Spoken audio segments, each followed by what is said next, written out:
ಎಲ್ಲರಿಗೂ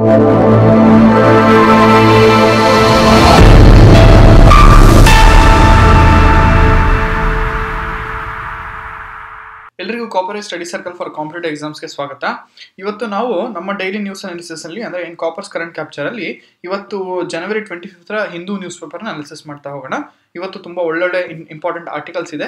ನಿಮಗೆ ಸ್ಟಾರ್ಟ್ ಮಾಡೋಣ. ಡೈಲಿ ಲೇಟ್ ಮಾಡೋದು ಬೇಡ. ಓಕೆ, ಇವತ್ತು ನೋಡಿ GS2ಗೆ ಗವರ್ನೆನ್ಸ್ ಮತ್ತೆ ಗವರ್ಮೆಂಟ್ ಪಾಲಿಸೀಸ್ಗೆ ಸಂಬಂಧಪಟ್ಟಂತ ಒಂದು India's problem different drugs identical brand names ಅನ್ನೋ ಒಂದು ಆರ್ಟಿಕಲ್ ಇತ್ತು. ಆಥರ್ ತುಂಬಾ ಚೆನ್ನಾಗಿ ಇಂಡಿಯಾದಲ್ಲಿ ಏನ್ ಪ್ರಾಬ್ಲಮ್ ಇದೆ, ಏನ್ ಇದ್ರ ಬಗ್ಗೆ ಅಂತೆಲ್ಲ ಹೇಳಿದ್ದಾರೆ. ಅಂದ್ರೆ ಇದು ಬೇಸಿಕಲಿ ಏನ್ ಹೇಳ್ತಾ ಇದೆ ಅಂದ್ರೆ critical issue of identical brand names for different drugs in India posing risk of confusion and prescription error. ಅಂದ್ರೆ ಬೇರೆ ಬೇರೆ ಡ್ರಗ್ಗಳಿಗೆ ಅವರವರ ಒಂದು ಐಡೆಂಟಿಕಲ್ ನೇಮ್ನ ಕೊಡ್ತಾ ಇರೋದ್ರಿಂದ ಏನಾಗ್ತಾ ಇದೆ ಅಂತಂದ್ರೆ ಪ್ರಿಸ್ಕ್ರೈಬ್ ಮಾಡೋರಿಗೆ ಒಂದು ಕನ್ಫ್ಯೂಷನ್ ಆಗ್ಬಿಟ್ಟು ಬೇರೆ ಬೇರೆ ಏನೇನೋ ಇದನ್ನ ಮಾಡ್ತಾ ಇದ್ದಾರೆ. ಅದ್ರ ಬಗ್ಗೆ ಆಥರ್ ಇಲ್ಲಿ ಹೇಳಿದ್ದಾರೆ. ಸರಿ, ಏನ್ ಹೇಳಿದ್ದಾರೆ ಆಥರ್ ಅಂತಂದ್ರೆ identical brand names of different things ಅಂದ್ರೆ ಇಲ್ಲಿ ನೋಡಿ ಲಿನಿಮ್ಯಾಕ್ ಅನ್ನೋದೊಂದು ಇದೊಂದು identical brand name serious risk to patients ಆಗಿದೆಯಂತೆ. ಓಕೆ, ಅದಾದ್ಮೇಲೆ ಇಶ್ಯೂ ಇನ್ ಇಂಡಿಯಾದ ಬಗ್ಗೆ ಏನ್ ಹೇಳ್ತಾ ಇದಾರೆ ಅವರು, ಐಡೆಂಟಿಕಲ್ ಟ್ರೇಡ್ ನೇಮ್ಸ್ ಬೇರೆ ಬೇರೆ ಆಕ್ಟಿವ್ ಇಂಗ್ರೀಡಿಯೆಂಟ್ಸ್ ನ ಯೂಸ್ ಮಾಡ್ಕೊಂಡಿರೋದ್ರಿಂದ ಡಾಕ್ಟರ್ಸ್ ಪ್ರಿಸ್ಕ್ರೈಬ್ ಮಾಡೋರಿಗೆ ತುಂಬಾ ಕನ್ಫ್ಯೂಷನ್ ಆಗ್ತಾ ಇದೆ. ಅದಕ್ಕೆ ಅವರು ಮೆಡಜಾಲ್ ಅನ್ನೋ ಒಂದು ಎಕ್ಸಾಂಪಲ್ ನ ಕೊಟ್ಟು ಹೇಳಿದ್ದಾರೆ. ಇದರಿಂದ ಪ್ರಿಸ್ಕ್ರಿಪ್ಷನ್ ಎರರ್ ಜಾಸ್ತಿ ಆಗ್ತಾ ಇದೆ ಮತ್ತೆ ಪೇಷಂಟ್ ಸೇಫ್ಟಿ ಕನ್ಸರ್ನ್ಸ್ ಬಗ್ಗೆನೂ ಕಾಳಜಿ ಇದು ಮಾಡ್ತಾ ಇದ್ದಾರೆ ಇವರು. ಓಕೆನಾ, ಆಥರ್ ಅವರು. ಇನ್ನು ಇದ್ರ ಬಗ್ಗೆ ಕನ್ಸರ್ನ್ಸ್ ಏನ್ ಹೇಳಿದ್ದಾರೆ ಅಂತಂದ್ರೆ ಇದೇನು ಪ್ರಿಸ್ಕ್ರಿಪ್ಷನ್ ಎರರ್ ಆಗಿರ್ಬೋದು ಇದೆಲ್ಲ ಏನಿರುತ್ತೆ, ಆಮೇಲೆ ಟ್ಯಾಬ್ಲೆಟ್ ನ ಒಂದು ಪ್ಯಾಕಿಂಗ್ ಇದೆ ಮೆಟೀರಿಯಲ್ ಆಗಿರ್ಬೋದು, ಅದನ್ನೆಲ್ಲದನ್ನು ಓನ್ಲಿ ಬರೀ ಇಂಗ್ಲಿಷ್ ಅಲ್ಲಿ ಅಷ್ಟೇ ಇದನ್ನ ಮಾಡ್ತಾ ಇದ್ದಾರೆ. ಅದು ನಮ್ಮ ದೇಶದಲ್ಲಿ ಒಂದು ಮೈನಾರಿಟಿ ಲ್ಯಾಂಗ್ವೇಜ್, ತುಂಬಾ ಜನಕ್ಕೆ ಅದನ್ನ ಅರ್ಥ ಮಾಡ್ಕೊಳಕ್ ಆಗೋದಿಲ್ಲ. ಹಂಗಾಗಿ ಅದು ತುಂಬಾ ಪೇಷಂಟ್ಸಿಗೆ ತುಂಬಾನೇ ಹೊಡೆತ ಆಗುತ್ತೆ ಅಂತ ಅಂದ್ಬಿಟ್ಟು ಹೇಳ್ತಾ ಇದ್ದಾರೆ. ಅದಾದ್ಮೇಲೆ ಫಾರ್ಮಾ ಸೆಕ್ಟರ್ ಅಲ್ಲೂ ಕೂಡ ಅಂತ ಒಂದು ಒಳ್ಳೆ ರೆಗ್ಯುಲೇಷನ್ ಇಲ್ಲ ಅಂತ ಹೇಳ್ತಾ ಇದ್ದಾರೆ. ಅದ್ರ ಜೊತೆಗೆ ಪ್ರೀವಿಯಸ್ ಜಡ್ಜ್ಮೆಂಟ್ ರೆಕಮೆಂಡೇಶನ್ಸ್ ಈ ತರ ಎಷ್ಟೋ ಕೇಸ್ಗಳಾಗ್ಬಿಟ್ಟು ಆಲ್ರೆಡಿ ಸುಪ್ರೀಂ ಕೋರ್ಟ್ ಆಮೇಲೆ ಕಮಿಟಿ ರೆಕಮೆಂಡೇಶನ್ಸ್ ಎಲ್ಲಾ ಕೊಟ್ಟರು ಕೂಡ ಈ ಪ್ರಾಬ್ಲಮ್ಗಳು ಮತ್ತೆ ಇದಾಗ್ತಾ ಇದೆ.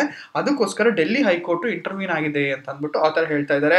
ಅದಾದ್ಮೇಲೆ ಇನ್ಎಫೆಕ್ಟಿವ್ ರೆಗ್ಯುಲೇಟರಿ ಮೆಜರ್ಸ್ ಇದೆ. ಅದರಲ್ಲಿ ಏನಂತಂದ್ರೆ ಡ್ರಗ್ಸ್ ಅಂಡ್ ಕಾಸ್ಮೆಟಿಕ್ಸ್ 13ನೇ ಅಮೆಂಡ್ಮೆಂಟ್ ರೂಲ್ಸ್ 2019 ಪ್ರಕಾರ ಸೆಲ್ಫ್ ಸರ್ಟಿಫಿಕೇಶನ್ ಮಾಡ್ಕೊಳಕ್ಕೆ ಒಂದು ಇದನ್ನ ಕೊಟ್ಟಿದ್ರು. ಆದ್ರೆ ಆ ಒಂದು ಸೆಲ್ಫ್ ಸರ್ಟಿಫಿಕೇಶನ್ ಪ್ರೋಗ್ರಾಮು ಇನ್ಎಫೆಕ್ಟಿವ್ ಆಗಿದೆ ಇದನ್ನ ಪ್ರಿವೆಂಟ್ ಮಾಡೋದ್ರಲ್ಲಿ ಅಂತ ಕೂಡ ಅವರು ಹೇಳ್ತಾ ಇದ್ದಾರೆ. ಅದ್ರ ಜೊತೆಗೆ lack of comprehensive pharma brand name database ಇಲ್ಲ. ಈ ಬ್ರ್ಯಾಂಡ್ ನೇಮ್ ಡೇಟಾಬೇಸ್ ಇಲ್ದಲೇ ಇರೋ ಕಾರಣ ಬೇರೆ ಬೇರೆ ತರ ಇಂಪ್ಲಿಮೆಂಟೇಷನ್ಸ್ ಎಲ್ಲ ಇದನ್ನ ಮಾಡೋದು ತುಂಬಾ ಕಷ್ಟ ಆಗ್ತಾ ಇದೆ ಅಂತ ಹೇಳ್ತಾ ಇದ್ದಾರೆ. ಅದಾದ್ಮೇಲೆ absence of data on prescription error ಅಂದ್ರೆ ಮಿನಿಸ್ಟ್ರಿ ಆಫ್ ಹೆಲ್ತ್ ಹತ್ರ ಏನಾಗಿದೆ, ಮಿನಿಸ್ಟ್ರಿ ಆಫ್ ಹೆಲ್ತ್ ಹತ್ರ ಇದೊಂದು ಪ್ರಾಬ್ಲಮ್ ಏನಾಗ್ಬಿಟ್ಟಿದೆ ಅಂದ್ರೆ ಅವ್ರ ಹತ್ರ ಒಂದು ಪ್ರಿಸ್ಕ್ರಿಪ್ಷನ್ ಎರರ್ ಆಗ್ತದೆ. ಏನ್ ಪ್ರಿಸ್ಕ್ರಿಪ್ಷನ್ ಎರರ್ ಆಗುತ್ತಲ್ಲ ಇದ್ರ ಬಗ್ಗೆ ಡೇಟಾನೇ ಇಲ್ಲ. ಹಂಗಾಗಿ ಅವರು ಅಕ್ನಾಲೆಡ್ಜ್ ಮಾಡ್ಕೊಳೋದ್ರಿಂದ ಆರಾಮಾಗಿ ತಪ್ಪಿಸ್ಕೋತಾ ಇದಾರೆ ಅವರು ಅಂತ ಹೇಳ್ತಾ ಇದ್ದಾರೆ. ಆಮೇಲೆ ಒಂದು ಪೊಲಿಟಿಕಲ್ ವಿಲ್ ಇಲ್ಲ. ಈ ತರದ್ದು ಒಂದು ಏನೋ ಒಂದು ದೃಢ ನಿರ್ಧಾರ ಮಾಡಿ ಒಂದು ದೃಢವಾದ ಒಂದು ಲಾನ ತರಕ್ಕೆ ಒಂದು ಯಾರು ಕೂಡ ಪೊಲಿಟಿಕಲ್ ವಿಲ್ ನ ಮಾಡ್ತಾ ಇಲ್ಲ ಅಂತ ಹೇಳ್ತಾ ಇದ್ದಾರೆ. ಸರಿ, ಅದಕ್ಕೆ ಅವ್ರು ಏನ್ ಹೇಳ್ತಾ ಇದ್ದಾರೆ, ನೀಡ್ ಫಾರ್ ರಿಫಾರ್ಮ್ಸ್ ಬೇಕು. ಯಾವ ತರ ರಿಫಾರ್ಮ್ಸ್ ಬೇಕು ಅಂತಂದ್ರೆ ಈಗ ಆಲ್ರೆಡಿ US ಮತ್ತೆ ಯುರೋಪ್ ಅಲ್ಲಿ ಈ ತರದೊಂದು regulators access drug names. Okay, regulators ಏನ್ ಮಾಡ್ತಾರೆ, ಡ್ರಗ್ ನೇಮ್ಸ್ ನ ಅಸೆಸ್ ಮಾಡ್ಬಿಟ್ಟು ಅದನ್ನ ಮಾರ್ಕೆಟಿಗೆ ಇದನ್ನ ಮಾಡೋ ಅಂತ ಒಂದು ಮೆಕ್ಯಾನಿಸಮ್ ಇದೆ. ಆ ತರದನ್ನ ಇಂಡಿಯಾದಲ್ಲೂ ಕೂಡ ಅಳವಡಿಸ್ಕೊಳ್ಳಿ ಅಂತ ಅಂದ್ಬಿಟ್ಟು ಆಥರ್ ಹೇಳ್ತಾ ಇದ್ದಾರೆ. ಅದ್ರ ಜೊತೆಗೆ ಈ ತರದೊಂದು ಪ್ರಾಬ್ಲಮ್ ಇದೆ ಅಂತ ಫಸ್ಟ್ ನೀವು ಒಪ್ಕೊಳ್ರಪ್ಪ, ಅಕ್ನಾಲೆಡ್ಜ್ ಮಾಡ್ಕೊಳ್ರಪ್ಪ ಅಂತ ಹೇಳ್ತಾ ಇದ್ದಾರೆ. ಅದನ್ನ ಒಪ್ಕೊಂಡಾದ್ಮೇಲೆ ಎಫೆಕ್ಟಿವ್ ರೆಗ್ಯುಲೇಟರಿ ಮೆಕ್ಯಾನಿಸಮ್ಸ್ ತಗೊಂಡ್ಬನ್ನಿ ಅಂತ ಅಂದ್ಬಿಟ್ಟು ಆಥರ್ ಹೇಳ್ತಾ ಇದ್ದಾರೆ. ಇದು ತುಂಬಾ ಹೆಲ್ತ್ ಇದರಿಂದ ತುಂಬಾನೇ ಇಂಪಾರ್ಟೆಂಟ್ ಆರ್ಟಿಕಲ್. ಎಲ್ಲರೂ ಇದನ್ನೊಂದ್ಸತಿ ನೋಡ್ಕೋಬೇಕು. ಓಕೆ, ಇದನ್ನ ಹೇಳ್ತಾ ನಮ್ ನೆಕ್ಸ್ಟ್ ಆರ್ಟಿಕಲ್ಗೆ ಬರೋಣ. ನಮ್ ನೆಕ್ಸ್ಟ್ ಆರ್ಟಿಕಲ್ ಏನ್ ಹೇಳ್ತಾ ಇದೆ ಅಂದ್ರೆ GS2 ಅಲ್ಲಿ ಏನ್ ಸೋಷಿಯಲ್ ಜಸ್ಟಿಸ್ ಮತ್ತು ಅಲ್ಲಿ ಹೆಲ್ತ್ ಅಂತ ಏನ್ ಟಾಪಿಕ್ ಇದೆ ಅದು ಇಂಪಾರ್ಟೆಂಟ್ ಆಗಿ ಇಲ್ಲಿ providing clean water to all ನ ಇದರಲ್ಲಿ ಹೆಲ್ಪ್ಫುಲ್ ಆಗತ್ತಿದ್ದು. ಇದು ಏನ್ ಹೇಳ್ತಾ ಇದೆ ಅಂತಂದ್ರೆ ಇತ್ತೀಚೆಗೆ ನಾವೊಂದು 2019 ಅಲ್ಲಿ ಜಲ್ ಜೀವನ್ ಮಿಷನ್ ಅಂತ ಬಿಟ್ಟಿದ್ರು. ಅದ್ರ ಸಕ್ಸಸ್ ಬಗ್ಗೆ ಇದು ಮಾತಾಡ್ತಾ ಇದೆ. ಈ ಆರ್ಟಿಕಲ್ ಕಂಪ್ಲೀಟ್ ಆಗಿ ಅದ್ರ ಸಕ್ಸಸ್ ಬಗ್ಗೆನೇ ಮಾತಾಡ್ತಾ ಇದೆ. ಜಲ್ ಜೀವನ್ ಮಿಷನ್ ನ ಸಕ್ಸಸ್ ಬಗ್ಗೆ ಏನ್ ಹೇಳ್ತಾ ಇದೆ ಇದು ಅಂತ ನಾವು ಮುಂದೆ ನೋಡ್ತಾ ಹೋಗೋಣ. ಅವ್ರು ಫಸ್ಟ್ ಆಫ್ ಆಲ್ ಏನ್ ಹೇಳಿದ್ದಾರೆ, ಜಲ್ ಜೀವನ್ ಮಿಷನ್ ಇಂಪ್ಯಾಕ್ಟ್ ಬಗ್ಗೆ ಹೇಳಿದ್ದಾರೆ. ಏನು ಅಂತಂದ್ರೆ ಸುಮಾರು 14 ಕೋಟಿ rural house holds tap connections ಗೆ ಆಲ್ರೆಡಿ ತಲುಪಿದೆಯಂತೆ. ಸುಮಾರು 3.8% ಅಷ್ಟು ಇನ್ಕ್ರೀಸ್ ಇದೆ. ಕಳೆದ ಇದಕ್ಕಿಂತ 3.4% ಅಷ್ಟು ಇನ್ಕ್ರೀಸ್ ಆಗಿದೆ ಅಂತ ಹೇಳ್ತಾ ಇದ್ದಾರೆ. ಅದಾದ್ಮೇಲೆ ಅವ್ರು ಏನ್ ಹೇಳ್ತಾ ಇದ್ದಾರೆ, ರೀಜನಲ್ ಟೇಲರಿಂಗ್ ಆಗಿದೆ ಮತ್ತೆ ಇನ್ಫ್ರಾಸ್ಟ್ರಕ್ಚರ್ ಚಾಲೆಂಜಸ್ ನ ಅಡ್ರೆಸ್ ಮಾಡಿದೆ. ಯಾವ ತರ ಅವ್ರು ಏನ್ ಹೇಳ್ತಾರೆ, tailored approaches. For example diverse terrains ಇತ್ತು, ಬೆಟ್ಟ ಗುಡ್ಡಗಳು, ಅದಾದ್ಮೇಲೆ ಜಿಯೋಗ್ರಫಿಕಲ್ ಡಿಫ್ರೆನ್ಸಸ್ ಈ ತರದೆಲ್ಲ ಕಂಡು ಬಂದ್ರೆ ಅಲ್ಲೆಲ್ಲ ಇನ್ಸುಲೇಟೆಡ್ ಪೈಪ್ಸ್ ನ ಉಪಯೋಗಿಸ್ಬಿಟ್ಟು ಅದನ್ನ ಅಡ್ರೆಸ್ ಮಾಡಿದ್ದಾರೆ. ಅದ್ರ ಜೊತೆಗೆ ಕಮ್ಯುನಿಟೀಸ್ ನ ಇನ್ವಾಲ್ವ್ ಮಾಡ್ಕೊಂಡಿದ್ದಾರೆ. ಆಮೇಲೆ ಡೆವಲಪ್ಮೆಂಟ್ ಪಾತ್ ಅಂದ್ರೆ NGOs ಸಿವಿಲ್ ಸೊಸೈಟಿನೆಲ್ಲ ಇದನ್ನ ಮಾಡ್ಕೊಂಡು ಇದನ್ನ ಮಾಡಿ ಈ ತರದೆಲ್ಲ ಒಂದು ಅಡ್ರೆಸ್ ಮಾಡಿದ್ದಾರೆ ಅಂತ ಹೇಳ್ತಾ ಇದ್ದಾರೆ ಈ ಜಲ್ ಜೀವನ್ ಮಿಷನ್ ಅಲ್ಲಿ. ಅದಾದ್ಮೇಲೆ ಅದು ಹೇಳಿದಾರೆ ಡೈವರ್ಸ್ ಸೊಲ್ಯೂಷನ್ಸ್ ಇನ್ಸುಲೇಟೆಡ್ ಪೈಪ್ಸ್ನ ಯೂಸ್ ಮಾಡಿದ್ದಾರೆ, ಮಲ್ಟಿ ವಿಲೇಜ್ ಸ್ಕೀಮ್ಸ್ನ ಯೂಸ್ ಮಾಡಿದಾರಂತೆ, ಅದ್ರ ಜೊತೆ ವಾಟರ್ ಪ್ಯೂರಿಫಿಕೇಶನ್ ಪ್ಲಾಂಟ್ಸ್ನ ಯೂಸ್ ಮಾಡಿದಾರಂತೆ. ಈ ಥರದ್ದೆಲ್ಲ ಹೇಳ್ತಾ ಇದು ಜಲ್ ಜೀವನ್ ಮಿಷನ್ ಅಲ್ಲಿ ಸಕ್ಸಸ್ ಕಂಡಿದೆ ಅಂತ ಹೇಳ್ತಾ ಇದ್ದಾರೆ.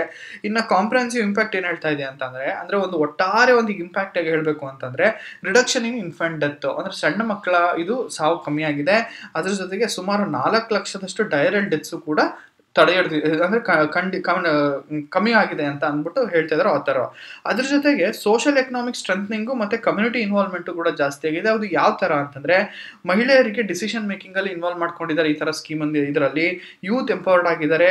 ಯೂತ್ ಎಂಪವರ್ಡ್ ಯಾಕೆ ಅಂತಂದ್ರೆ ಅವರಿಗೆ ಡೈರೆಕ್ಟ್ ಆಗಿ ಇಂಡೈರೆಕ್ಟ್ ಆಗಿ ಜಾಬ್ ಎಂಪ್ಲಾಯ್ಮೆಂಟ್ ಆಪರ್ಚುನಿಟಿ ಸಿಕ್ಬಿಟ್ಟು ಅವರು ಕೂಡ ಎಂಪವರ್ಡ್ ಆಗಿದ್ದಾರೆ.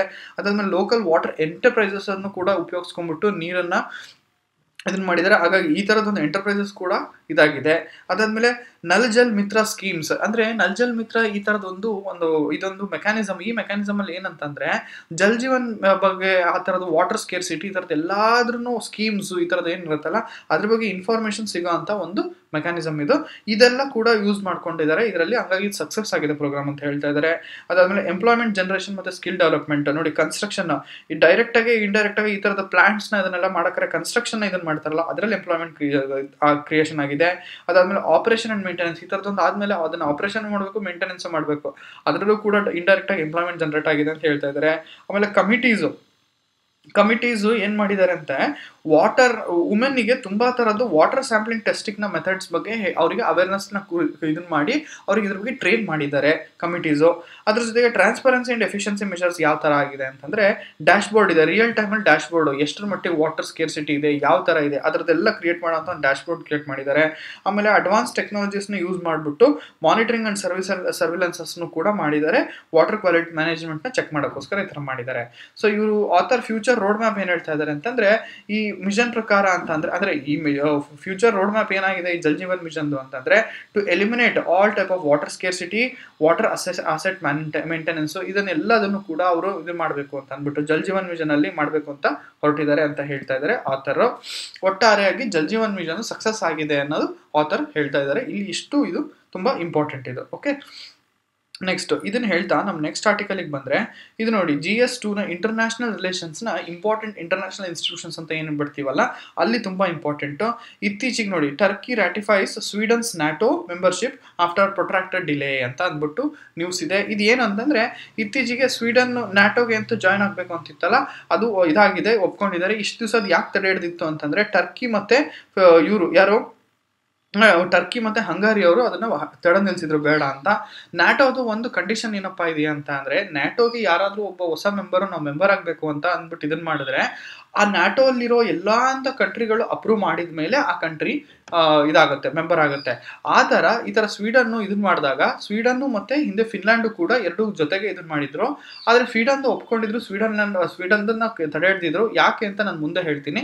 ಹಾಗೆ ಈಗ ಅದು ಟರ್ಕಿನೂ ಕೂಡ ಅದಕ್ಕೆ ಅನುಮತಿ ಕೊಟ್ಟಿದೆ, ಇಲ್ಲ ಮುಂದುವರಿಬಹುದು, ನಾವು ಸ್ವೀಡನ್ ಎಂಟ್ರಿ ಮಾಡ್ಕೋಬಹುದು ನ್ಯಾಟೋಗೆ ಅಂತ ಹೇಳಿದ್ದಾರೆ. ಹಾಗಾಗಿ ಅದು ಕೂಡ ಇದಾಗಿದೆ ನೋಡಿ. 2022ರಲ್ಲಿ ಸ್ವೀಡನ್ ಮತ್ತೆ ಫಿನ್ಲ್ಯಾಂಡ್ ಎರಡೂ ಕೂಡ ಇದಾಗಿತ್ತು ಅಲೈ ಮೆಂಬರ್ಶಿಪ್. ಅಲೈ ಅಂತ ಅಂದ್ರೆ ಏನು ಅಂತಂದ್ರೆ ಅಲೈ ಮತ್ತೆ ಸ್ಟ್ರಾಟಜಿಕ್ ಪಾರ್ಟ್ನರ್ ಅಂತ ಅಂದ್ರೆ ಈಗ ಒಂದು ಕಾನ್ಸೆಪ್ಟ್ ಬರುತ್ತೆ, ಅಲೈ ಮತ್ತೆ ಸ್ಟ್ರಾಟಜಿಕ್ ಪಾರ್ಟ್ನರ್ಶಿಪ್ ಅಂತ ಎರಡು ಕಾನ್ಸೆಪ್ಟ್ ಬರುತ್ತೆ. ಈ ಎರಡರ ಅರ್ಥ ಏನು ಅಂತಂದ್ರೆ ಸ್ಟ್ರಾಟಜಿಕ್, ಸಪೋಸ್ ಈಗ ಇಂಡಿಯಾ ಮತ್ತೆ US ಸ್ಟ್ರಾಟಜಿಕ್ ಪಾರ್ಟ್ನರ್ಶಿಪ್ ಅಂತ ನೀವು ನ್ಯೂಸ್ ಪೇಪರ್ ಅಲ್ಲೆಲ್ಲ ಓದ್ತಾ ಇರ್ತೀರಾ. ಸ್ಟ್ರಾಟಜಿಕ್ ಪಾರ್ಟ್ನರ್ಶಿಪ್ ಅಂದ್ರೆ ಏನು ಅಂತಂದ್ರೆ ಈ ದೇಶಕ್ಕೆ ಏನಾದ್ರೂ ಆದ್ರೆ ಇವರು ಬರೀ ಸ್ಟ್ರಾಟಜಿಗೋಸ್ಕರ ಇದನ್ನ ಮಾಡ್ಕೊಂಡಿರ್ತಾರೆ, ಒಂದು ಸಂಬಂಧ ಮಾಡ್ಕೊಂಡಿರ್ತಾರೆ, ರಿಲೇಶನ್ಶಿಪ್ಸ್ ನ ಮಾಡ್ಕೊಂಡಿರ್ತಾರೆ ಹೊರತು ಬೇರೆ ಯಾವುದೇ ತರದ ಇದರಲ್ಲಿ ಇವರು ಬರೋದಿಲ್ಲ. ಫಾರ್ ಎಕ್ಸಾಂಪಲ್ ಇವ್ರು ಏನೋ ಒಂದು ಕಮ್ಯುನಿಕೇಶನ್ ಸೆಕ್ಟರ್ ಅಲ್ಲಿ ಒಂದು ಇನ್ಫ್ರಾಸ್ಟ್ರಕ್ಚರ್ ಇದರಲ್ಲಿ ಒಂದು ಇದು ಮಾಡ್ಕೊಂಡಿರ್ತಾರೆ, ಅದಕ್ಕೆ ಸಂಬಂಧಪಟ್ಟಿದ್ದು ಏನಾದ್ರೆ ಆದ್ರೆ ಮಾತ್ರ ಅವರು ಮುಂದೆ ಬರ್ತಾರೆ, ಅಥವಾ ಕ್ಲಾಸ್ ಅಲ್ಲಿ ಏನ್ ಮೆನ್ಷನ್ ಆಗಿರುತ್ತೆ ಅದಕ್ಕಷ್ಟೇ ಬರ್ತಾರೆ. ಆದ್ರೆ ಅಲೈಸ್ ಅಂದ್ರೆ ಏನು ಅಂತಂದ್ರೆ ಈಗ ನೇಟೋ ಅನ್ನೋದು ಒಂದು ಇದದು ಗುಂಪು. ಈ ಗುಂಪಿಗೆ ಇಂಡಿಯಾ ಹೋಗಿ ಸೇರ್ಕೋ, ಇಂಡಿಯಾ ಮೆಂಬರ್ ಅಲ್ಲ ಬಟ್ ಇಂಡಿಯಾ ಏನಾದ್ರು ಹೋಗಿ ಸೇರ್ಕೋತು ಅಂತಂದ್ರೆ ನಾಳೆ ಏನಾದ್ರೂ ಇಂಡಿಯಾಗೆ ಪಾಕಿಸ್ತಾನದಿಂದನೋ ಚೈನಾದಿಂದನೋ ಅಥವಾ ಮತ್ತೊಂದು ದೇಶದಿಂದ ಏನಾದ್ರೂ ಇಂಡಿಯಾಗೆ ಇದಾಯ್ತು ಅಂತಂದ್ರೆ ಅದು ಇಂಡಿಯಾಗಲ್ಲ, ಕಂಪ್ಲೀಟ್ ನ್ಯಾಟೋ ಮೆಂಬರ್ಸಿಗೆ ಅವಮಾನ ಮಾಡ್ದಂಗೆ. ಸೊ ಆ ನ್ಯಾಟೋ ಕಂಪ್ಲೀಟ್ ಬಂದ್ಬಿಟ್ಟು ಯಾವ ದೇಶದ ಮೇಲೆ ಇದನ್ನ ಮಾಡಿರ್ತಾರೋ ಇದನ್ನ ಮಾಡ್ತಾರೆ. ದಿಸ್ ಇಸ್ ವಾಟ್ ಅಲೈ ಅಂತ ಅಂದ್ಬಿಟ್ಟು. ಓಕೆ, ಈ ತರ ಒಂದು ಮೆಂಬರ್ಶಿಪ್ ಅನ್ನ ಸ್ವೀಡನ್ ಈಗ ನ್ಯಾಟೋಗೆ ನ್ಯಾಟೋ ಅವರು ಸ್ವೀಡನ್ ನ ಮೆಂಬರ್ಶಿಪ್ ಒಪ್ಕೊಂಡಿದ್ದಾರೆ. ಅದಾದ್ಮೇಲೆ ನೋಡಿ, ಟರ್ಕಿ ಕನ್ಸರ್ನ್ಸ್ ಏನಿತ್ತು ಇಷ್ಟು ದಿವಸ, ಯಾಕೆ ಸ್ವೀಡನ್ ನ ಬಿಟ್ಟಿರಲಿಲ್ಲ ಟರ್ಕಿ ಅಂತಂದ್ರೆ, ಅವ್ರು ಏನ್ ಹೇಳ್ತಾ ಇದ್ರು ಅಂದ್ರೆ, ಸ್ವೀಡನ್ ಕುರ್ದಿಶ್ ಮಿಲಿಟೆಂಟ್ ಆರ್ಗನೈಸೇಷನ್ ಅನ್ನ ಕೆಲವು ಟೆರರ್ ಮಿಲಿಟರಿ ಗ್ರೂಪ್ಸ್ಗೆಲ್ಲ ಅಲ್ಲಿ ಆಶ್ರಯ ಕೊಡ್ತಾ ಇದ್ದಾರೆ, ಸೊ ಹಂಗಾಗಿ ಬೇಡಪ್ಪ ಅಂತ ಅಂದ್ಬಿಟ್ಟು ಇದನ್ನ ಮಾಡಿದ್ರು. ಆದ್ರೆ ಈಗ ಅದನ್ನ ಏನು ಒಪ್ಕೊಂಡಿದಾರಲ್ಲ, ಇದ್ರ ಒಪ್ಕೊಂಡಾರ ಬೆನ್ನಲ್ಲಿ ಏನಪ್ಪಾ ಅಂತಂದ್ರೆ, ಬೆನ್ನಲ್ಲಿ ಏನಿದೆ ಅಂತಂದ್ರೆ, ಇತ್ತೀಚೆಗೆ ಸ್ವೀಡನ್ ಆಂಟಿ ಟೆರರಿಸಂ ಲಾಸ್ ನ ಪಾಸ್ ಮಾಡಿದೆ, ಅದಕ್ಕೋಸ್ಕರ ಒಪ್ಕೊಂಡಿದೀವಿ.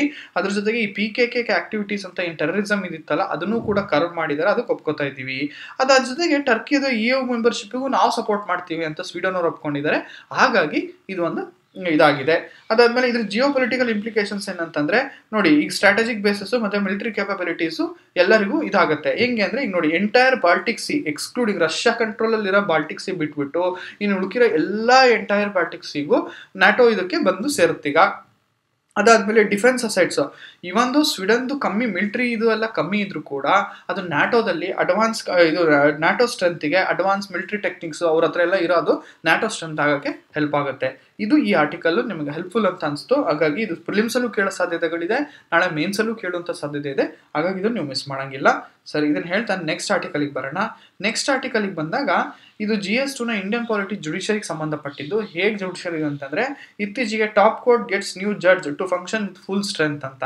ಅಂದ್ರೆ ನಮ್ಮ ಕರ್ನಾಟಕದ ಹೈಕೋರ್ಟ್ ಇದು ಇಷ್ಟು ಚೀಫ್ ಜಸ್ಟಿಸ್ ಏನಿದ್ರು ಪ್ರಸನ್ನ ಬಾಲಚಂದ್ರ ವಾರ್ಲೆ ಅನ್ನೋರು, ಅವ್ರನ್ನ ಸುಪ್ರೀಂ ಕೋರ್ಟ್ ಜಡ್ಜ್ ಆಗ್ಬಿಟ್ಟು ಇದನ್ನ ಮಾಡಿದ್ದಾರೆ, ಅಪಾಯಿಂಟ್ ಮಾಡಿದ್ದಾರೆ. ಹಾಗಾಗಿ ಇದು ನ್ಯೂಸ್ ಅಲ್ಲಿ ಇತ್ತು. ಇದ್ರ ಬಗ್ಗೆ ಇದು ಪ್ರಿಲಿಮ್ಸ್ ಅಲ್ಲಿ ಕ್ವಶನ್ಸ್ ಕೇಳ್ಬೋದು. ಅಂದ್ರೆ ಹೆಂಗೆ appointment of supreme court judges ಹೆಂಗೆ ಆಗ್ತಾರೆ ಅನ್ನೋ ಒಂದು ಇದನ್ನ ಕೇಳ್ಬೋದು, ಯಾವ ತರನಾದ್ರೂ ಕೇಳ್ಬೋದು, ಅದು ಕ್ರೈಟೀರಿಯಾ ಎಲಿಜಿಬಿಲಿಟಿ ಕೇಳ್ಬೋದು, ಇದನ್ನೆಲ್ಲ ಅದಕ್ಕೆ ನಿಮ್ಗೆ ಹೆಲ್ಪ್ ಆಗುತ್ತೆ ಅಂತ. ನೋಡಿ, appointment of supreme court judge ಹೆಂಗ್ ಶುರು ಆಗುತ್ತೆ ಅಂದ್ರೆ, ಮೊದಲು CGI ಇನಿಷಿಯೇಟ್ ಮಾಡ್ತಾರೆ. ಏನಂತ ಮಾಡ್ತಾರೆ, ಯಾರಿಗೆ ಮಾಡ್ತಾರೆ, ಮಿನಿಸ್ಟ್ರಿ ಆಫ್ ಲಾ ಮತ್ತೆ ಜಸ್ಟಿಸ್ ಅಂಡ್ ಕಂಪನಿ ಅಫೇರ್ಸ್ ಅವ್ರಿಗೆ ಇನಿಷಿಯೇಟ್ ಮಾಡ್ತಾರೆ, ಈ ತರ ಒಂದು ವೇಕೆನ್ಸಿ ಇದೆ ಅಂತ ಅಂದ್ಬಿಟ್ಟು.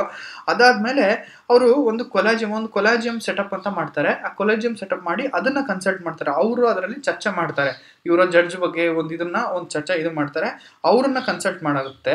ಅದಾದ್ಮೇಲೆ ಆ ಪರ್ಟಿಕ್ಯುಲರ್ ಹೈಕೋರ್ಟ್ ಏನಿರುತ್ತಲ್ಲ, ಅವ್ರದ್ದು ಕೂಡ ಇನ್ಪುಟ್ ತಗೋತಾರೆ, ಈ ಜಡ್ಜ್ ಬಗ್ಗೆ ಏನ್ ಕತೆ, ಅವ್ರ ಕ್ಯಾರೆಕ್ಟರ್ ಹೆಂಗಿದೆ ಏನಿದೆ ಅಂತ ಎಲ್ಲ ತಗೋತಾರೆ. ಅದಾದ್ಮೇಲೆ ಇದೆಲ್ಲ ಆದ್ಮೇಲೆ ಗೌರ್ಮೆಂಟಿಗೆ ರೆಕಮೆಂಡೇಶನ್ ಕೊಡ್ತಾರೆ. ಈ ರೆಕಮೆಂಡೇಶನ್ ಗೌರ್ಮೆಂಟ್ ಒಪ್ಕೊಂಡ್ಲೇಬೇಕು, it is bound to accept, ಆಯ್ತಾ. ಅದಾದ್ಮೇಲೆ ಪ್ರೆಸಿಡೆಂಟಿಗೆ ಕೊಡ್ತಾರೆ ಇದನ್ನ. President will appoint supreme judge of the supreme court. ಸರಿ, ಹಾಗಾದ್ರೆ ಎಲಿಜಿಬಿಲಿಟಿ ಕ್ರೈಟೀರಿಯಾ ಏನು? ಇವರು ಸುಮಾರು 5 ವರ್ಷಗಳ ಕಾಲ ಯಾವ್ದಾದ್ರು ಒಂದು ಹೈಕೋರ್ಟಿನ ಜಡ್ಜ್ ಆಗಿರ್ಲೇಬೇಕು, 5 ವರ್ಷಗಳ ಕಾಲ ಇರಬೇಕು. ಅದಾದ್ಮೇಲೆ 10 ವರ್ಷ ಅಡ್ವೊಕೇಟ್ ಆಫ್ ಹೈಕೋರ್ಟ್ ಆಗಿರ್ಬೇಕು. ಜೊತೆಗೆ ಪ್ರೆಸಿಡೆಂಟು ಇವರು ಡಿಸ್ಟಿಂಗ್ವಿಶ್ ಜುರಿಸ್ಟ್ ಅಂತ ಅಂದ್ಬಿಟ್ಟು ಒಪಿನಿಯನ್ ಕೊಡಬೇಕು. ಇದೆಷ್ಟೆಲ್ಲ ಕೊಟ್ಟಾಗ ಅವರು ಸುಪ್ರೀಂ ಕೋರ್ಟ್ನ ಜಡ್ಜ್ ಆಗಕ್ಕೆ ಎಲಿಜಿಬಲ್ ಇರ್ತಾರೆ. ಓಕೆ, ಇದು ಪ್ರಿಲಿಮ್ಸ್ ಪಾಯಿಂಟ್ ಆಫ್ ವ್ಯೂ ಇಂದ ತುಂಬಾನೇ ಇಂಪಾರ್ಟೆಂಟು. ಸಿಕ್ಕಾಪಟ್ಟೆ ಸತಿ ಈ ಕ್ವಶನ್ಸ್ ರಿಪೀಟ್ ಆಗಿದೆ.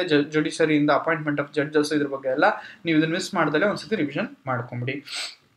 ಓಕೆ, ಇದನ್ನ ಹೇಳ್ತಾ ಇವತ್ತಿನ ನಮ್ಮ ಪ್ರಾಕ್ಟೀಸ್ ಕ್ವಶನ್ಸ್ ಏನಪ್ಪಾ ಅಂತಂದ್ರೆ ಹೌ ಹ್ಯಾಸ್ ದ ಇವತ್ತಿನ ನಾವು ಏನು ಜಲ್ ಜೀವನ್ ಮಿಷನ್ ಸಕ್ಸಸ್ ಹೇಳಿದ್ನಲ್ಲ, ಅದ್ರ ಬೇಸಿಸ್ ಮೇಲೆ ಇರೋದು ಕ್ವಶನ್. ಏನಂತಂದ್ರೆ, how has the Jal Jeevan Mission demonstrated effectiveness in achieving tap water access, addressing regional challenges and promoting socio economic empowerment in rural India. Discuss with examples. 250 ವರ್ಡ್ಸಿಗೆ ಬರೀಬೇಕು.